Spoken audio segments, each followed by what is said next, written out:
Alright, let's see what this is. Spiffing Brit is very well known for his videos of taking advantage of video games and how to kind of break the video game, how to exploit the video game. Now he has how to exploit a YouTube video, which, by the way, I would say is pretty accurate, probably. Like just based on this picture, I can already say like I know what this is about. It's like the way to make money is not to be good at something, is to be good at telling people how to be good at something, even if you're not necessarily good at it. You know what it means? Like all the like V-Shred, for example, he looks good. But you asked me what time. I said 3. You didn't answer. I didn't see it. Anyways, yeah, let's go. All big creators are now making bogus guides on how to get famous online and charging you thousands to be told useless information. Well, today I'm going to give you the most absurd and yet completely legitimate strategy to abusing the YouTube algorithm for success. Today we will discover how to grow on YouTube without ever releasing a video. Welcome back, all interesting sausages, to another classical Spiffing Brit video where I condescendingly use all the tools of the platform to do the exact opposite of what the developers intended. Today I'm going to be revealing a strategy that I've been perfecting on YouTube for the last few years that allows us to perpetually harvest promotion from the algorithm without actually creating anything. Today, I will teach you how to edge YouTube. Okay, so first, what is growth on YouTube? Many creators think that we just release a video into the void and an AI god arbitrarily says, "Ah, yes, you shall be given 45,000 views, little video." Alas, no. YouTube does not grow us with views, it grows us with impressions. So what is an impression? Basically, every time you see a thumbnail and a title as you scroll through your various feeds and recommendations, that's an impression. And that is an opportunity that YouTube has given us to turn you, the audience, into a viewer. Now, you might need to be shown a thumbnail multiple times before you're actually convinced by it and click on it. Heck, this video here probably took you several impressions before we turned you into a view, but that's just how the system works. To get more views, you want more impressions, or to better convert those existing impressions into a view. Now, there's not really a way. Let me see that. Will someone click on your video? Will someone actually watch your video? And will that person send YouTube positive signals that they enjoyed your video? I believe it's like positive and negative, but yeah. To artificially do something to get more impressions than you would normally receive, except there is. Today we're going to be abusing a little bit of logic that was created for the YouTube algorithm, and we'll use it to yield some very unexpected results. So let's say you're going to premiere a video at 6 PM on Friday. You upload and start the premiere at 6 PM on Wednesday, a few days ahead of time so that your audience can get ready for the release. Now, whilst the premiere page is there, anyone can check it out, but there's no video going to be released to the public until 6 PM on Friday. YouTube knows this and your audience knows this. So 48 hours prior to the release of a video, YouTube will only be giving your premiere a handful of impressions, because no one expects you to sit and wait 48 hours for a video to start. But the closer to releases we get, the more impressions the premiere receives. This is, of course, perfectly logical. The best way to track how effective this exploit is with the real...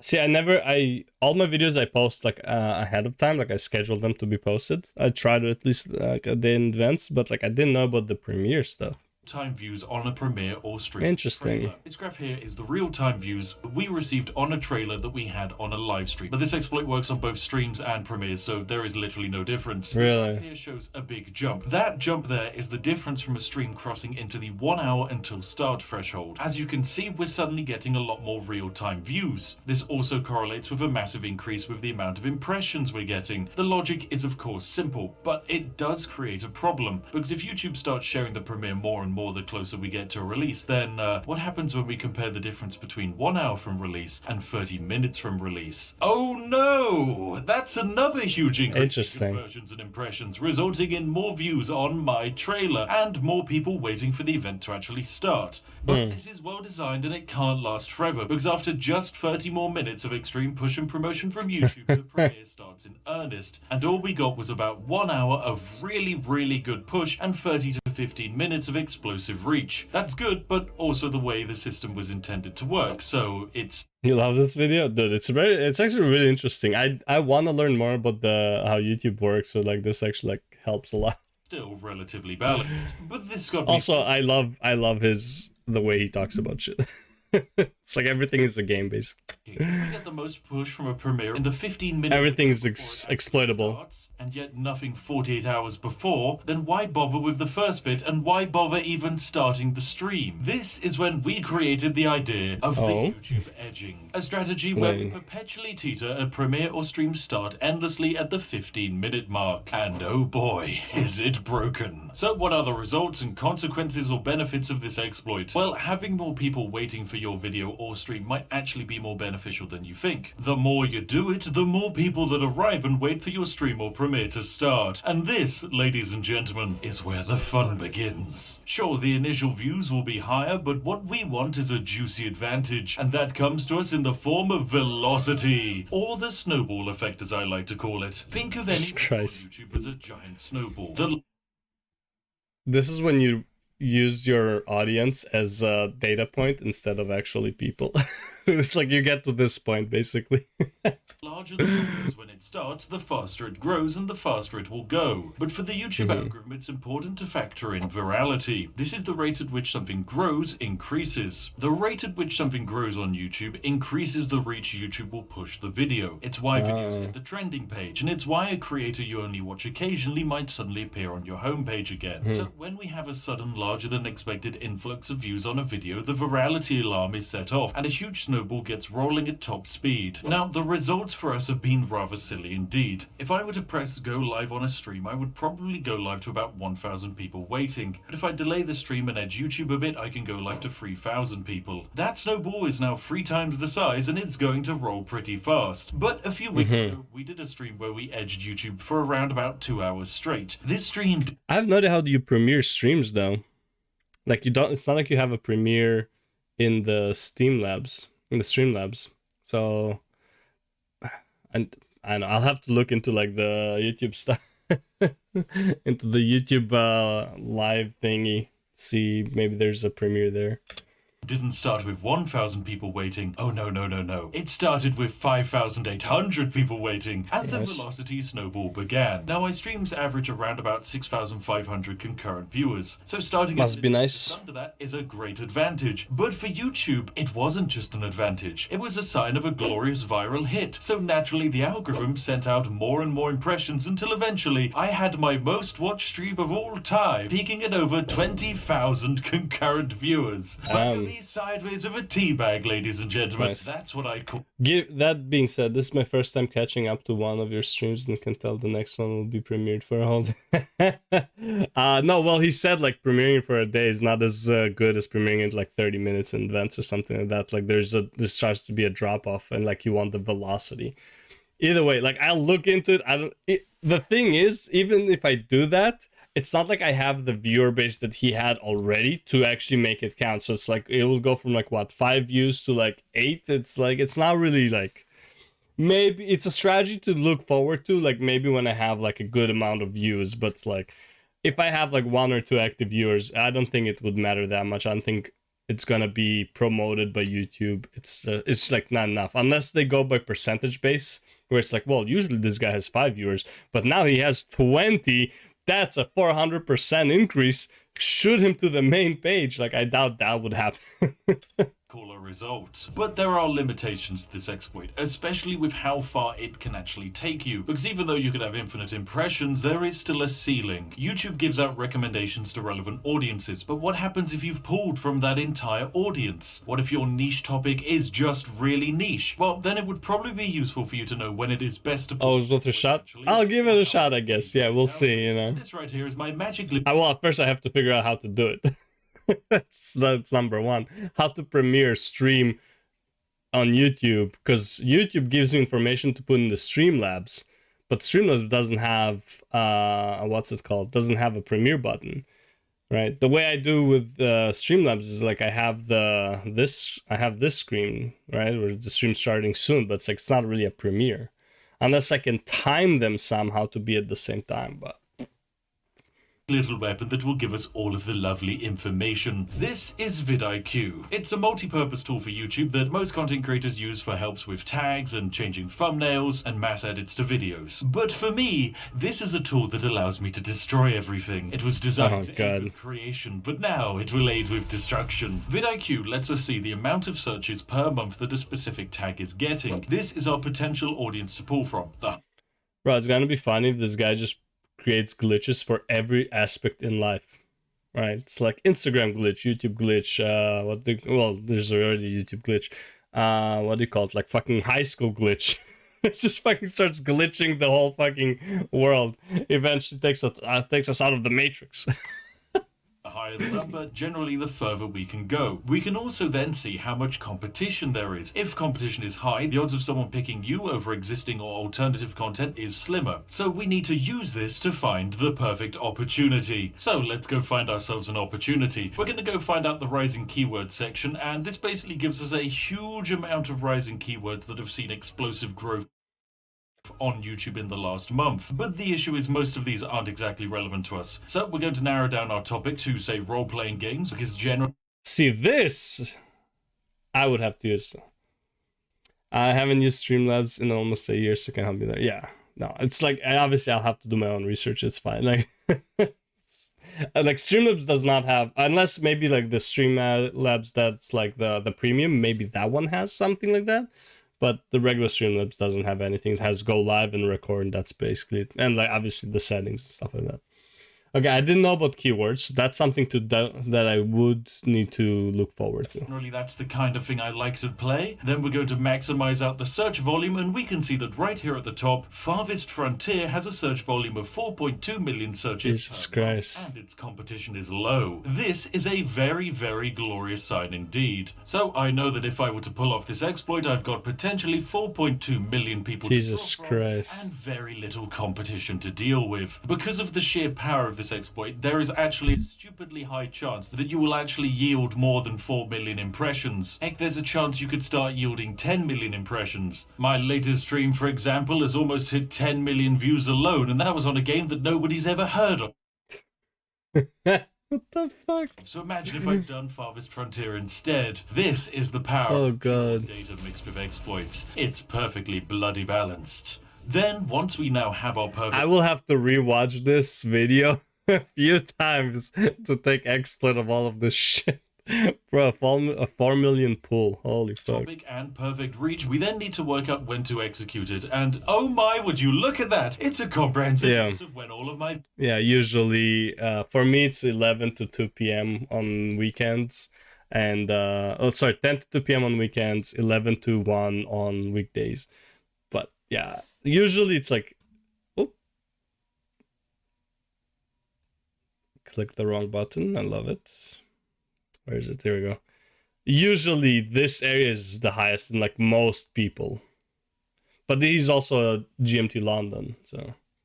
week, it would be best for me to start this exploit around about 2 or 3 p.m. and finish it around 6 p.m. and then stream for about 2 to 3 hours. Yeah. This is immensely useful because you won't get anywhere on YouTube with just exploits. Exploiting data is what truly allows us to break the platform. Now, for the purposes of this video, and because I like helping out other people pull off exploits, I have negotiated with vidIQ to get 99% off of their plan. Seriously, it's an incredibly useful tool that's been feeding me data for the last 5 years, and it's a huge thanks to the reason why I'm here at like 3 million subscribers. So yes, please accept my glorious gift. But now it is time for my grand experiment, the moment that I've been waiting for the last few years. It's time for all of you to take part in creating a bit of YouTube magic. It's time... Bro, who does his drawings? They're so spot on.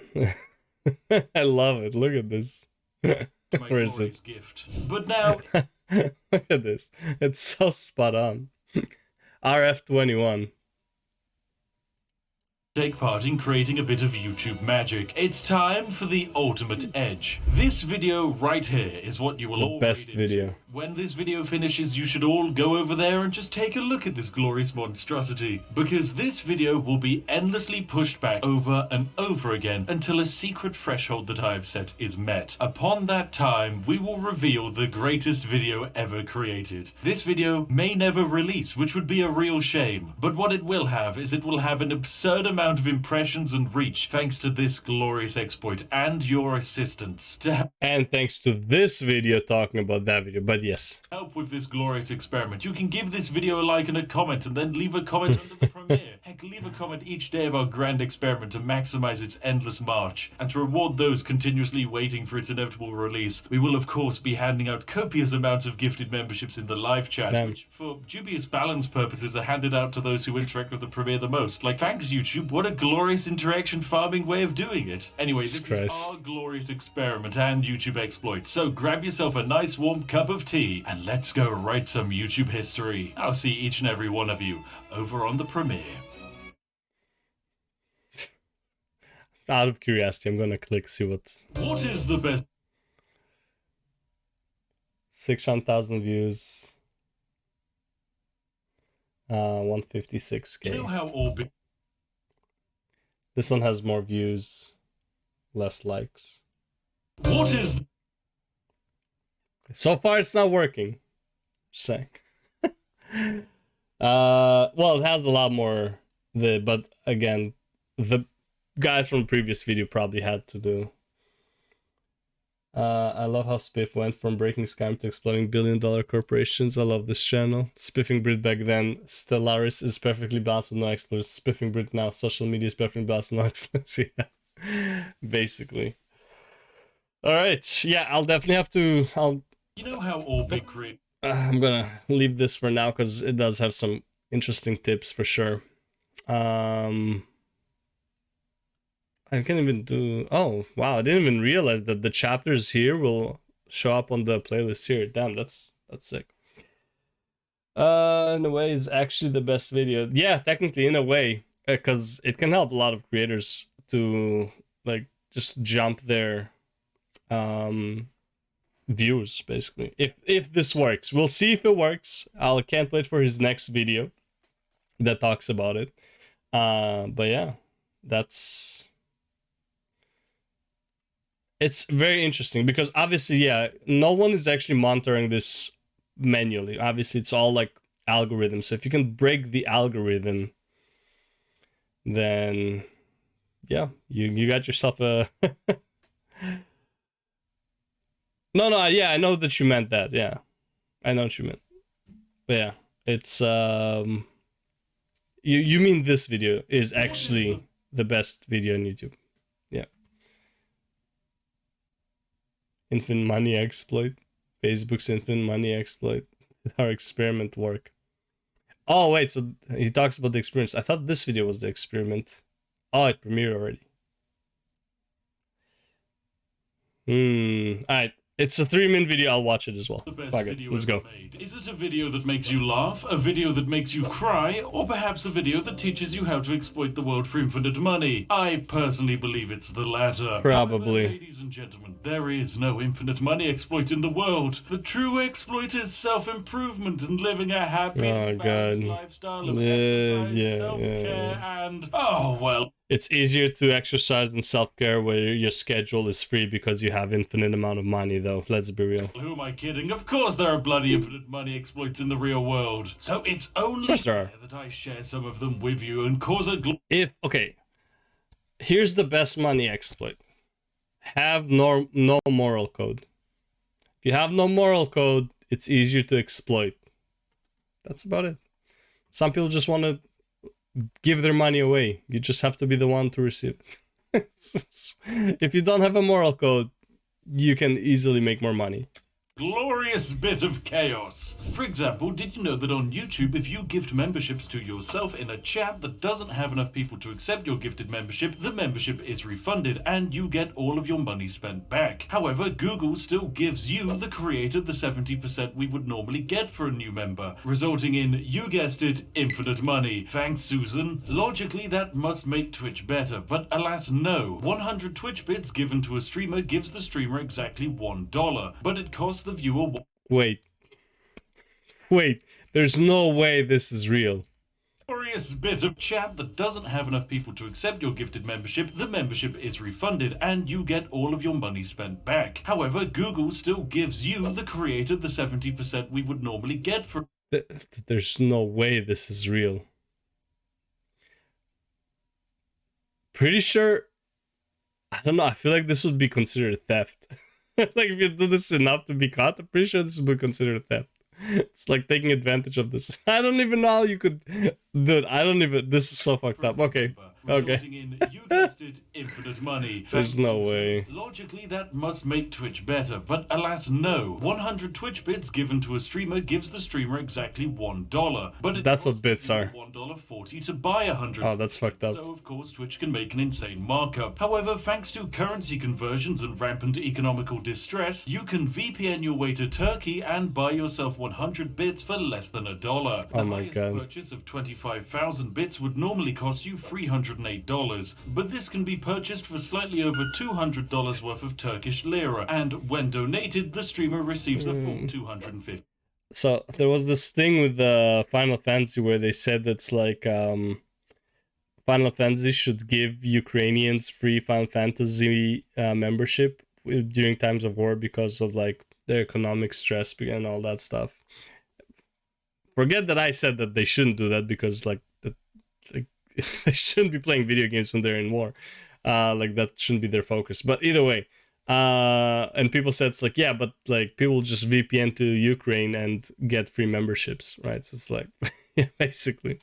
$50 worth of bits. This allows for a fantastic endless loop of money laundering profit. This exploit has been going on for years, with Twitch paying absolutely no attention, and small channels with seemingly just 20 viewers somehow making 30k worth of revenue a month. Ooh, now that's perfectly balanced. And finally, if you're going to go swinging at the two big tech companies of Google and Amazon, you might as well take a punch at Facebook. So to help sell more Oculus consoles, the good old Zuckman built a referral system. You and a friend both get $30 credit when your friend activates an Oculus. Issue is, if you get a friend to make an account after using your referral link, then you factory reset your own Oculus and have them activated again, you both get that $30. This can then be repeated indefinitely if you have enough friends lying around to build up enough store credit to buy every game on the platform, or alternatively you can just buy another Oculus and sell it. And well, there you have it, ladies and gentlemen, the best video ever made. I would say it's my magnum. I knew about the referral thing. I didn't really know how to do it though. Thank you for that. I knew there was a problem with referrals. Like I think like maybe 3 or 4 years ago I saw something about it, which is like, yeah, you can take advantage of that. But like, so okay, I didn't know you could do a factory reset. That's interesting. As you can see, oh, you can't see. Where is it? See that hanging over there? I need to buy some more games. Oh god. Spiffing Brit. Jesus Christ. Best collection of exploits, but who am I kidding? Of course it's not. I have to keep the best ones for myself and slowly reveal them to the world so as not to spontaneously destroy it in one foul swoop. Seriously. How else can I keep up with my constant desire to consume Yorkshire tea gold? This guy's literally Moriarty. But like, he's for the people. He's like, he's evil in a good way. Now, feel free to share your own financial exploits in the comment section, my friends, and let us pool together our glorious knowledge and consequently collapse the world's Jesus economy. Christ. Right, that's enough evil for one day. I'm off to go walk my cute corgi. A corgi that I have trained to destroy all who fail to like my videos. Ah, lovely. Jesus Christ.